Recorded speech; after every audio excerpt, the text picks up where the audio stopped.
Hello my friends and welcome back, and today we get into the Mike and Ike game, guys, because Mike and Ike has an all new root beer float flavor, right guys? So we're gonna go ahead and grab that and give it a taste. Bam, there we go. The Mike and Ike root beer float. I'm liking this box, man. It's a different feel to it. They got the vanilla and the brown. I guess the vanilla being the vanilla that's scooped on top of the root beer. So it's very fragrant. It has a very strong root beer smell to it, which I'm really digging. And so it looks like it's kind of caramel complected, and it has little flecks of dark brown in there, which I guess is supposed to symbolize like the bubbles in the root beer.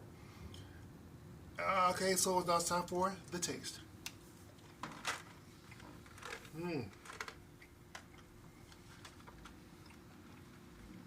The root beer flavor hits you right away. Yeah. Same consistency of Mike and Ike, which is delicious, by the way. I really like Mike and Ike's. It's like one of my favorite chewy candies. And they always think that Mike and Ike is like the good, and then like the evil side is Good and Plenty's. Who likes Good and Plenty's, man? I don't think anyone does. They still make those? Anyway, so with the flavor, I would say that the vanilla is on the vanilla scoop. The float part is on the back end of the Mike and Ike of this right here. I would say 70 root beer, 30 vanilla. Yeah, because the vanilla isn't very strong. It's the root beer that's just so loud.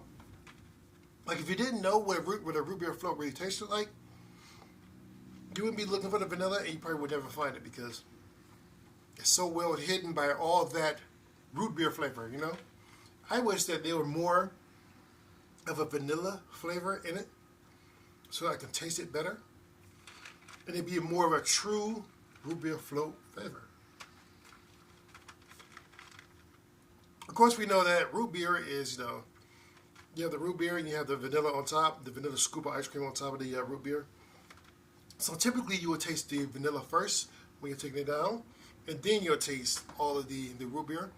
But this is backwards. You taste the root beer first, unless you're an idiot who got it with a straw, and you're sucking it down from the bottom and you're missing all that goodness on top, But I digress from my point. I do that a lot, right? So anyway, Mike and Ike root beer float flavor chewy candies, I would give them a nice 8 out of 10. Yeah, because it's still tasty and it's still delicious and it still tastes like root beer, but they're missing the float. The float is there, but it's really subtle. So I think that's a fitting score for this Mike and Ike sweet candy. And I'd like to thank you guys for watching today, and I will taste you next time.